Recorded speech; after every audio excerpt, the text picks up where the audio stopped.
ಸರಿ, ನರ್ಸರಿ ಸ್ಥಾಪನೆಗೆ ಒಂದಷ್ಟೆಲ್ಲ ಇದೆಯಲ್ಲ, ಹೌದು. ಇದೇನು ಸರ್ ಇದು? ಇದು ಪ್ರಮುಖವಾಗಿ ಈಗ ಏನಂದರೆ ಒಬ್ಬರೇ ರೈತರು ಈಗ ಒಂದು ನರ್ಸರಿಗಳನ್ನ ಮಾಡ್ತಾರೆ. ಹಣ್ಣಿನ ಗಿಡಗಳಿರ್ಬೋದು, ತರಕಾರಿ ಗಿಡಗಳಿರ್ಬೋದು, ಅದೆಲ್ಲ ಮಾಡಲಿಕ್ಕೆ ಅದಕ್ಕೆ ಮೂಲಭೂತ ಸೌಕರ್ಯಗಳು ಬೇಕಾಗ್ತದೆ. ಅಂದರೆ ಪಾಲಿ ಹೌಸು, ತುಂಬ ದೊಡ್ಡ ಮಳೆ ಬಂತು ಅಂದರೆ ಗಿಡಗಳು ಹಾಳಾಗುತ್ತೆ. ಅಂಥ ಸಂದರ್ಭದಲ್ಲಿ ನಾವಲ್ಲಿ ಸ್ಮಾಲ್ ನರ್ಸರಿ ಮತ್ತು ಬಿಗ್ ನರ್ಸರಿ ಅಂತ ಮಾಡಿದ್ದೀವಿ. ಅವರಿಗೆ ಪಾರ್ಟ್ ಆಫ್ ದಿ ಸಬ್ಸಿಡಿ ಕೊಡೋದ್ರಿಂದ ಎನ್ಕರೇಜ್ಮೆಂಟ್ ಆಗುತ್ತೆ. ಅದನ್ನು ಕೂಡ ನಾವೀಗ ನಿರಂತರವಾಗಿ ಮಾಡ್ಕೊಂಡು ಬಂದಿದ್ದೀವಿ. ಎಷ್ಟು ಸರ್? 25 ಲಕ್ಷಗಳು ಪರ್ ಹೆಕ್ಟರ್? ಪರ್ ಹೆಕ್ಟೇರ್ ಪ್ರದೇಶದಲ್ಲಿ ಮಾಡೋದಾದರೆ ಅಷ್ಟು ಅಮೌಂಟನ್ನು ಅವನಿಗೆ ಸಬ್ಸಿಡಿ ರೂಪದಲ್ಲಿ ಕೊಡ್ಬೋದು.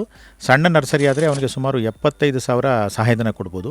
ಅಂದರೆ ಇವತ್ತು ನಾವೆಲ್ಲ ನೋಡ್ತೀವಿ, ಎಲ್ಲ ಏರಿಯಾದಲ್ಲಿ ರೋಡ್ಗೆ ಒಂದೊಂದು ಚಿಕ್ಕ ಚಿಕ್ಕ ನರ್ಸರಿ ಬೇರೆ ಊರಿಂದ ಎಲ್ಲ ಬಂದಿರೋರು ಇಲ್ಲಿ ಹಾಕೊಂಡಿದ್ದಾರೆ. ಹೌದು. ಈಗ ಯಾರು ಬೇಕಾದ್ರೂ ಬರ್ಬೋದು? ಇಲ್ಲ, ಇದಕ್ಕೇನಾಗಿದೆ ಅಂದರೆ ಇದಕ್ಕೊಂದು ಮಾನದಂಡ ಇದೆ. ಅಂದರೆ ರೈತನ ಹೆಸರಿನಲ್ಲಿ ಜಮೀನು ಇರಬೇಕು. ಅಂದರೆ ಇಲ್ಲಿ ಬೆಂಗಳೂರಿನಲ್ಲಿ ಯಾವುದೋ ಒಂದು ಸೈಟ್ ಪ್ಲೇಸ್ ಇದ್ದರೆ ಅಲ್ಲಿ ಇಟ್ಕೊಂಡು ಅವ್ರಿಗೆಲ್ಲ ಅವಕಾಶ ಇಲ್ಲ. ಇದು ನಿಜವಾದಂಥ ರೈತರು ಯಾರು ಮಾಡ್ತಾರೆ ಇದನ್ನು, ಅದಕ್ಕೆ ನಾವು ಎನ್ಕರೇಜ್ಮೆಂಟ್ ಕೊಡ್ತೀವಿ ಮೇಡಮ್.